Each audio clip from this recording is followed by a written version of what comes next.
श्री स्वामी समर्थ सर्वांना. तर आज आहे 1 मे 2026 आणि आज आहे पौर्णिमा.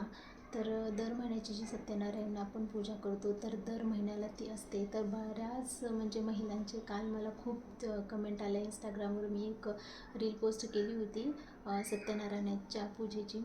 तर एवढा सारा भरभरून प्रतिसाद दिला आहे की मला आता याच्यावर पूर्ण लॉंग व्हिडिओ बनवावा लागला. खरंच सर्वांचे खूप खूप आभार.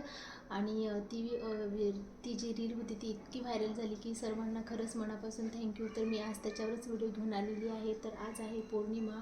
आपण दर महिन्याला पौर्णिमा करतो आणि ती कशा संदर्भात करतो किंवा काय असते काय नाही, पोथी कशी वाचायची, का ब्राह्मण बोलावं लागतो, या सर्वात एवढे सारे प्रश्न होते सर्व महिलांचे. तर मी आज त्याच्याबद्दल तुम्हाला सगळे डिटेल्स सांगणार आहे. तर व्हिडिओ खूप लॉंग होईल, त्यामुळे मी सगळी सत्यनारायणची पूजा आधी मांडून घेतली. एक चौरंग घेतलेला आहे, त्यावर हा पांढऱ्या कलरचा जो कापड आहे किंवा रुमाल वस्त्र टाकायचे आहेत आपल्याला. चारी साईडनी आंब्याचे डहाळे लावायचे आहेत आणि इथं सत्यनारायणाची फोटो ठेवलेले आहे. त्यानंतर खाली इथं गहू आपल्याला टाकायचे आहेत आणि एक फळ ठेवलेलं आहे, केळी ठेवलेली आहे. ह्या साईडला दिवा लावायचा आहे, जपमाळ आहे. आणि हे जे 3 विड्याचे पानं आहेत ते कशासाठी आहेत, कारण खूप जणांचा प्रश्न होता की ही 3 पानं कशासाठी आहेत ताई.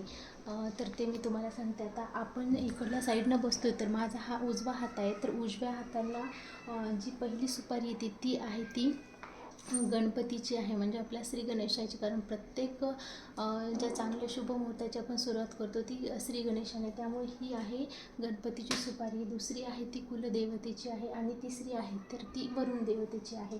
तर त्यासाठी आपल्याला लागणारे एक तांब्या लागणार आहे. तर तो असा मी 5 ठिपके दिलेले आहेत. त्यात हळदी कुंकू टाकलेला आहे आणि एक आपल्याला कॉईन पण टाकायचा आहे त्यात. आणि ही 5 अशी विड्याची पानं ठेवलेली आहेत आणि हा तांब्या जो आहे तो आपल्याला आता इथे ठेवायचा आहे. आणि त्यावर हे जे ताम्हण आहे ते आपल्याला ठेवायचं आणि ते तांदूळ भरून घ्यायचं आहे.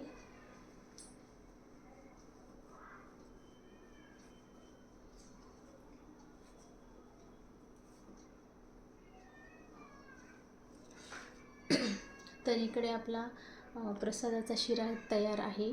तर हा जो प्रसादाचा शिरा आहे तो घरातल्याच माणसांनी खायचा आहे. बाहेर जर कोणी पाहुणे नातेवाईक असेल तर त्यांना द्यायचा नाही. जर घरात तुम्ही 2 मेंबर असाल तर थोडा केला तरीही चालेल, पण तो दोघांनीच खायचा आहे, दुसरं कोणाला व्यतिरिक्त द्यायचं नाही आहे. इथं आरती केलेली आहे, धूप आहे, परत इकडे कापूर आहे, पूजेसाठी फुलं वगैरे आहेत आणि इकडे आपल्याला नैवेद्यासाठी वगैरे पाणी घेतलेलं आहे. आणि ही खडीसाखर घेतलेली आहे, जे की आपल्या ह्या 3 देवतांना ठेवायची आहे. तर मी सांगते आता ही पूर्ण विधिवत पूजा करायची आहे. तर सर्वप्रथम आता हे जे आहे ते गणपतीला वगैरे आपण थोडंसं पुसून घ्यायचे, तुमच्याकडं कोणताही कपडा असेल तर.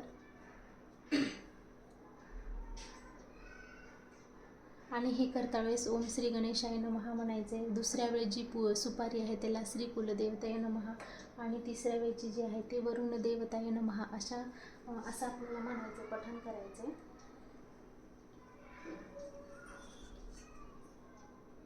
त्यानंतरून आपल्याला हळदी कुंकू लावून घ्यायचं. त्याला श्री गणेशाय नमः, श्री कुलदेवताय नमः, श्री वरुण देवताय नमः. आणि आपल्याला थोड्याशा अशा अक्षता पण टाकायच्या आहेत. आणि 3 फुलांना 3 सुपाऱ्यांना फुलं व्हायची आहेत.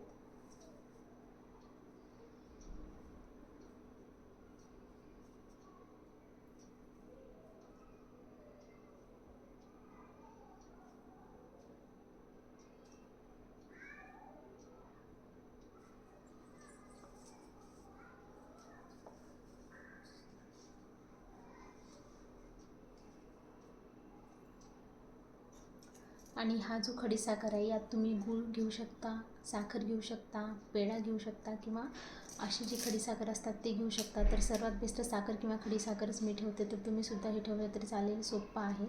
तर हे सुद्धा आपल्याला देता वेळेस श्री गणेशाय नमः नैवेद्यम ग्रह असं म्हणायचं आहे आपल्याला. आणि तुमच्याकडे जर आता इथे समोर छोट्या छोट्या नैवेद्याच्या वाट्या असतील तर ते तुम्ही ठेवू शकता. माझ्याकडे नाही आहेत त्यामुळे मी हे समोरच ठेवते आहे.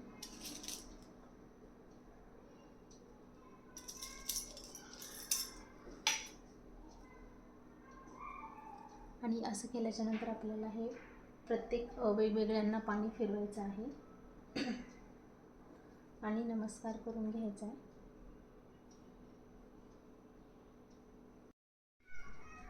आणि ह्या तांदूळ जो आहे त्यावर आपल्याला ही बाळकृष्णाची मूर्ती तर प्रत्येकाच्या घरात असेलच तर ती ठेवायची आहे आपल्याला.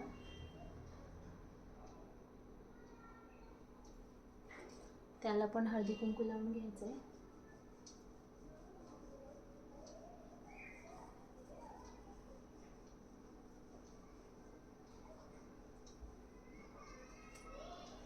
आता हे सगळं मांडणी करता वेळेस जर तुमच्याकडं ही आंब्याची डहाळी मिळत नसतील, आता जर कोणी सिटीमध्ये असतात, फ्लॅटमध्ये राहतात, हे सगळं म्हणजे कुठं मिळत नाही, तर तुम्ही एक एक जर असे पानं ठेवलेत ना तरीही चालेल. एक दोन पानं ठेवले तरी चालेल, काही हरकत नाही. कोणतेही फळ ठेवा, केळी ठेवली तर चांगलं आहे. जर नसेल कोणतंच काहीच हरकत नाही आहे. आणि हा जो प्रसादाचा शिरा आहे तो आपल्याला इथे ठेवायचा आहे.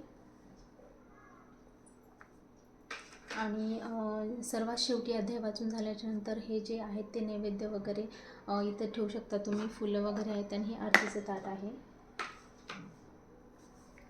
आणि ही सत्यनारायणची पोथी आहे बघा. तुम्ही ही कुठंही तुमच्या स्वामी केंद्राजवळपासच्या पूजावाचे दुकानं असतात, भांडार असतात, तिथे तुम्हाला सहजरित्या ही मिळून जाईल. आणि या जे आहेत ना हे इथून सुरू होते आणि ह्याच्यावर सगळं दिलेलं आहे. मांडणी कसं, मंत्र हे सगळं याच्यावर दिलेलं आहे. एकदा तुम्ही ते वाचून पण केलं तरी चालेल.